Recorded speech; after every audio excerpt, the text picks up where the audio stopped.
We don't know where she is, we don't know where she was going, and we don't know what happened to her.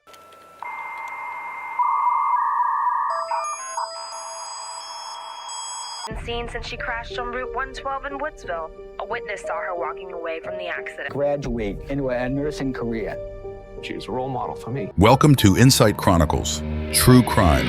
In today's episode, we delve into one of the most perplexing and haunting mysteries of the 21st century, the disappearance of Maura Murray. Maura Murray, a 21-year-old nursing student at the University of Massachusetts Amherst, disappeared on the evening of February 9, 2004. Sean, New Hampshire State Police, the Attorney General's Office, and the FBI are investigating along Route 112 where missing woman Maura Murray crashed her car and disappeared after a car crash on Route 112 near Woodsville, New Hampshire. Her whereabouts have remained unknown since that fateful night. On the evening of February 9, 2004, Maura was involved in a single car accident on Route 112 in Haverhill, New Hampshire.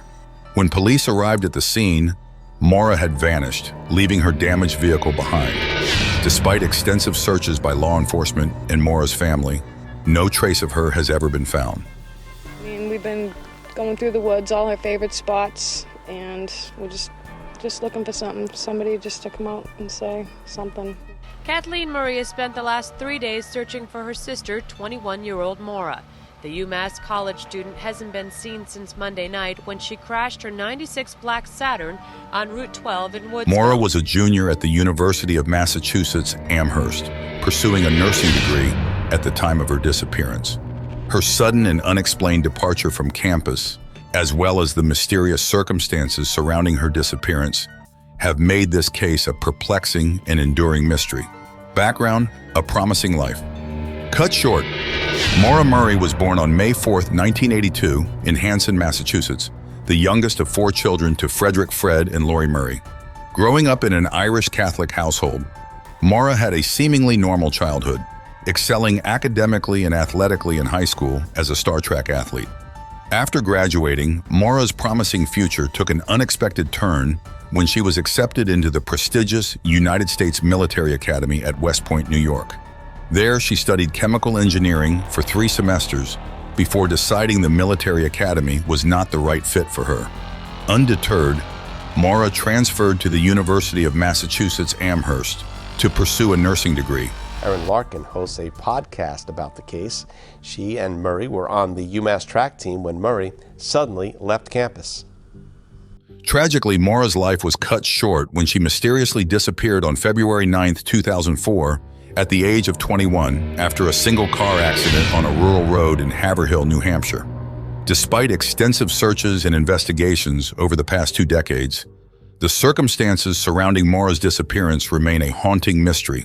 The most likely thing is that she was picked up by a local who offered her help, perhaps at first, but then something bad happened, and that person is most likely responsible for her.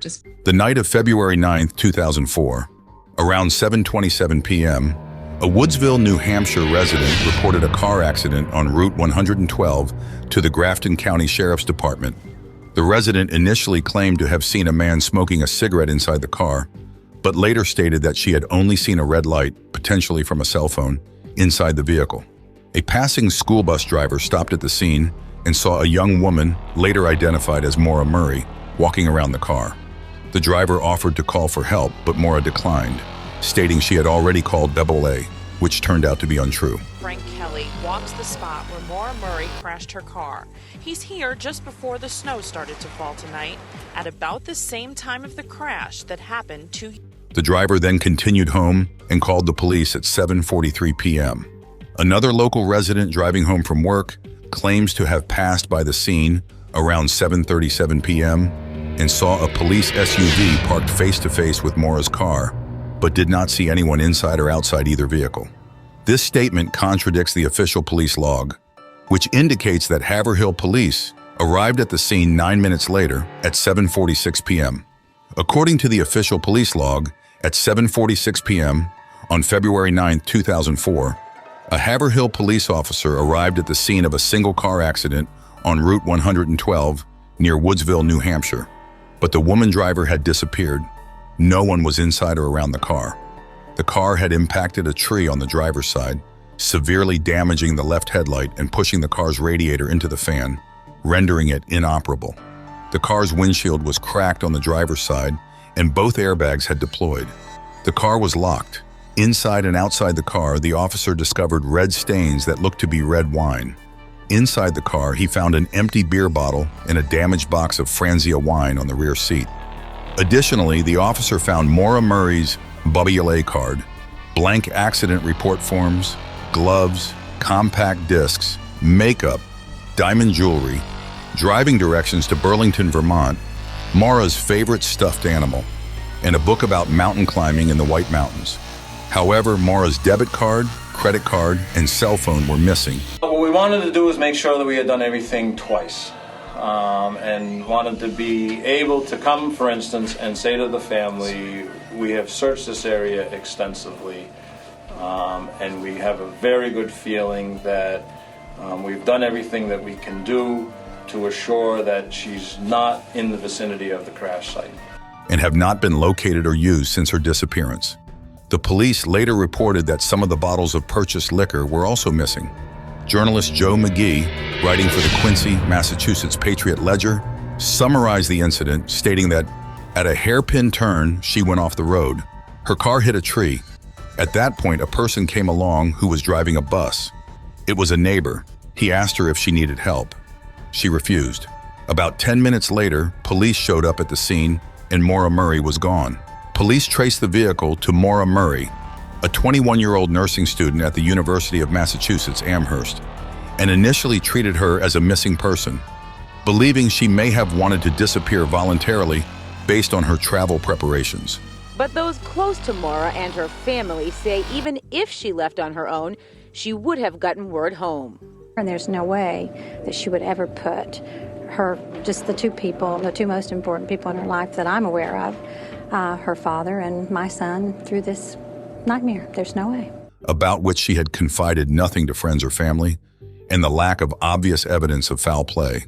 In 2009, Maura's case was given to the New Hampshire Cold Case Division, and authorities are now handling it as a suspicious missing person case. Between 8 o'clock and 8:30 p.m. on the night of Maura Murray's disappearance, a contractor returning home from Franconia reported seeing a young person moving quickly on foot eastbound on Route 112, about 4 to 5 miles east of where Maura's vehicle was discovered. The person was wearing jeans, a dark coat, and a light-colored hood. However, the contractor did not report this sighting to the police immediately due to confusion over the dates, only discovering 3 months later that he had spotted the person the same night Maura disappeared. The responding officer and a bus driver searched the area, but Maura was nowhere to be found. By 8:49 p.m., Maura's car had been towed, and a rag believed to be part of her emergency roadside kit was discovered stuffed into the muffler pipe. Authorities would not officially report Maura as missing until the next day, almost 24 hours after the last confirmed sighting of her. The investigation. On February 10, 2004, a Be on the Lookout report was issued for Maura Murray, describing her as wearing a dark coat, jeans, and a black backpack. A voicemail was left on her father Fred's answering machine at 3:20 p.m., stating that her car had been found abandoned. But Fred did not receive the call as he was working out of state.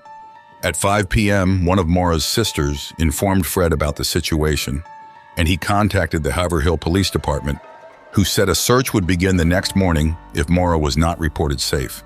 At 5:17 p.m., Maura was officially reported as missing by the police. Fred arrived in Haverhill before dawn, and at 8 a.m., a search began involving New Hampshire Fish and Game, the Murrays, and others. A tracking dog followed Maura's scent 100 yards east of her vehicle, but lost it, suggesting she had left the area in another car. At 5 p.m., Maura's boyfriend and his parents arrived and were questioned by police, who believed Maura had come to the area to run away or attempt suicide, though her family disagreed. Maura's boyfriend received a voicemail he believed was her sobbing, traced to an American Red Cross calling card. On February 12th, Fred and Maura's boyfriend held a press conference in Bethlehem, New Hampshire, and the next day the first press coverage was published. At 3:05 p.m., police reported Maura might be headed to the Kankamagas highway area and listed her as endangered and possibly suicidal, despite the bus driver saying she did not appear impaired. The Haverhill police chief stated their concern was that Maura was upset or suicidal. In the years following Maura Murray's disappearance in 2004, authorities have provided periodic updates on the case, but no significant breakthroughs. On the 10th anniversary in 2014, the New Hampshire Assistant Attorney General stated there had been no credible sightings of Maura since the night she vanished. So, in February of 2004, Maura Murray went missing. She was reportedly last seen at about 7:30 p.m. After a single car accident on Route 112 in Haverhill, New Hampshire. She has not been seen or heard from since then. Maura's father, Fred, believes she was abducted and killed that night. In 2017, on the 13th anniversary, the Attorney General's office said the case remains open with periods of activity.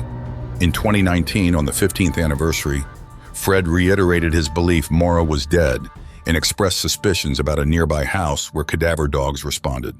Excavation of the basement found nothing. In 2021, a memorial tree at the crash site was cut down and a request for a historical marker was denied. Later that year, bone fragments found on Loon Mountain were determined not to be Maura's remains. Despite these developments, Maura's whereabouts remain unknown 20 years later. Maura Murray's disappearance is a haunting reminder of the fragility of life and the mysteries that can unfold in the blink of an eye. If you have any information that could help solve this case, please contact the New Hampshire State Police. Thank you for watching Insight Chronicles True Crime. Don't forget to like, subscribe, and hit the notification bell to stay updated with our latest investigations. Stay safe, and we'll see you in the next episode.